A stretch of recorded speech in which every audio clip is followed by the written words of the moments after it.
എല്ലാവർക്കും നമസ്തേ. ഒരു പൂരിയുടെ റെസിപ്പിയാണ് ഇന്നത്തെ വീഡിയോയിൽ ഷെയർ ചെയ്യുന്നത്. വളരെ ടേസ്റ്റി ആയിട്ടുള്ള ഈ ഒരു പൂരി എങ്ങനെയാണ് തയ്യാറാക്കുന്നത് നമുക്ക് വീഡിയോ കണ്ടു നോക്കാം. ഇത് മധുരക്കിഴങ്ങാണ്, സ്വീറ്റ് പൊട്ടറ്റോ. ഒരു മീഡിയം സൈസിലുള്ള കിഴങ്ങിൻ്റെ പകുതി എടുത്തിട്ടുണ്ട്. ഇത് പുഴുങ്ങി വേവിച്ച് വെച്ചിട്ടുള്ളതാണ്. ഇതിൻ്റെ തൊലിയൊക്കെ നമുക്കൊന്ന് മാറ്റിയെടുക്കാം. ഇതിന് കൈകൊണ്ട് കട്ടയില്ലാതെ നന്നായിട്ട് തന്നെ ഉടച്ചെടുക്കാം. കട്ട ഒട്ടും പാടില്ല കേട്ടോ.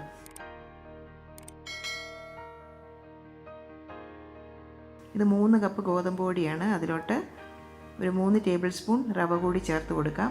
ഒരു നുള്ളു മഞ്ഞൾപ്പൊടി കൂടി ചേർക്കാം. 1/4 ടീസ്പൂണിൻ്റെ പകുതി മതിയാകും കേട്ടോ. ആവശ്യത്തിനുള്ള ഉപ്പും ചേർക്കാം. എല്ലാം കൂടി ഒന്ന് മിക്സ് ആക്കാം.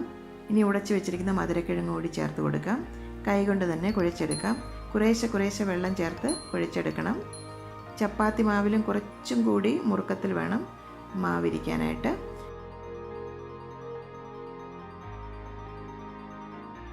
ഇതുപോലെ കുഴിച്ചെടുത്തിട്ടുണ്ട്. പുറത്തായിട്ട് അല്പം ഓയിലൊന്ന് പുരട്ടി കൊടുക്കാം. ഇതിനി ഒന്ന് അടച്ചു വെച്ച് 20 മിനിറ്റ് റെസ്റ്റ് ചെയ്യട്ടെ. 20 മിനിറ്റ് കഴിഞ്ഞിട്ടുണ്ട്. ഇതിനി ഈ ഒരു സൈസിൽ നമുക്ക് ബോൾസ് ആക്കി എടുക്കാം. പൂരിയൊക്കെ ആകുമ്പോൾ ചെറിയ സൈസ് മതിയാവുമല്ലോ.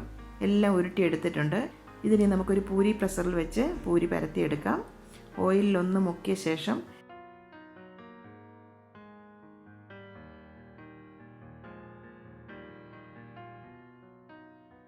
പരത്തി ഈ ഒരു തിക്നെസ്സിൽ വേണം പരത്തിയെടുക്കാൻ. എല്ലാ ബോൾസും പരത്തിയെടുക്കണം. പരത്തലും ഉണ്ടാക്കലും സൈഡ് ബൈ സൈഡായിട്ട് തന്നെ ചെയ്യാം കേട്ടോ. എണ്ണ നന്നായി ചൂടായി വന്നു കഴിഞ്ഞാൽ ഓരോ പൂരിയും ഫ്രൈ ചെയ്തെടുക്കാം. എണ്ണയിലിട്ട ശേഷം തവി കൊണ്ട് ഒന്ന് പ്രസ് ചെയ്ത് കൊടുക്കണം. പെട്ടെന്ന് തന്നെ പൊങ്ങി വരും. മധുരക്കിഴങ്ങ് ചേർത്തിരിക്കുന്നതുകൊണ്ട് നല്ലൊരു സ്വാദാണ് ഈ പൂരിക്ക്. ഒറ്റ കുമളയായിട്ട് തന്നെ വന്നിട്ടുണ്ട്. ഇന്ന് പൂരിയുടെ കൂടെ റെസ്റ്റോറൻറ്റ് സ്റ്റൈലിലുള്ള ഒരു പൊട്ടറ്റോ ബാജിയാണ്. ഉള്ളിയും വെളുത്തുള്ളിയും ഒന്നും ചേർക്കാത്ത ഒരു ബാജിയാണ്. ഒരെണ്ണം ഞാനൊന്ന് കഴിച്ചു നോക്കട്ടെ.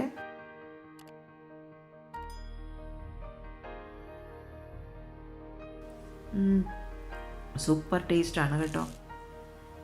അപ്പം നിങ്ങളും ഈ ഒരു രീതിയിൽ പൂരിയും ബാജിയും ഉണ്ടാക്കി നോക്കണം. വീഡിയോയെക്കുറിച്ച് നിങ്ങളുടെ കമൻസൊക്കെ കമൻറ്റ് ബോക്സിൽ വന്നൊന്ന് എഴുതാനും മറക്കണ്ട.